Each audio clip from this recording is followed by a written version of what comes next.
Aso na nakaangkas sa motorsiklo ng kanyang amo, kinaaaliwan sa Dagupan City. Silipin sa report. Meet Jack, ang kinagigiliwang aspin online. Siya ang 6 taong gulang na alagang aso ng isang miyembro ng Philippine Navy na si William Hacaban na nakabase sa Bunuan Gasat, Dagupan City. Kwento ni William na tubong Agoo, La Union, 5 buwang gulang pa lang si Jack nang personal niyang isailalim sa dog training.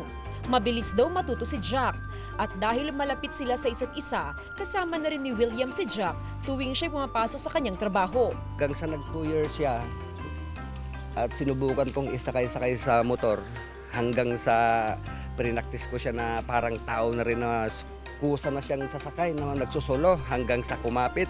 Nitong weekend, nakuha na ng video si Jack na backride ni William habang minamaneho ang motorsiklo sa bahagi ng Burgos Street.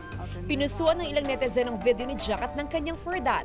Katuwang ko sa sa lahat ng lakad ko kahit dito sa duty, pauwi man, papunta man sa mga responsibilidad namin na pagtuturo sa mga ROTC days.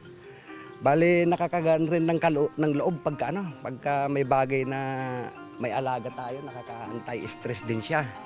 Ayon sa Animal Kingdom Foundation o AKF, bagamat makikitang tila nakakaantig ng puso ang ganda ng relasyon ni Jack at ni William, hindi pa rin daw maiaalis ang posibleng peligro pagdating sa kaligtasan ni Jack. Hindi rin nila nirerekomendang isakay sa motorsiklo ang aso. Kung ibabiyahe, mabuting ilagay sa pet carrier para matiyak ang kaligtasan ng alaga. While it feels nice, it looks nice, it feels good, no, to see that kind of relationship and trust, no, yun yung importante dun yung trust ng animal, ng aso dun sa kanyang amo.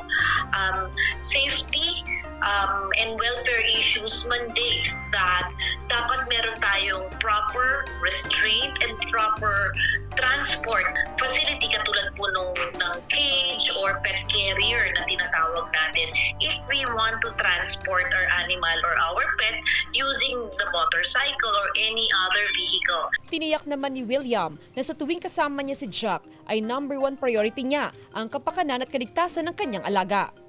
Kasama si Henry Dominsil, Jasmine Gabriel Galban, One North Central Luzon.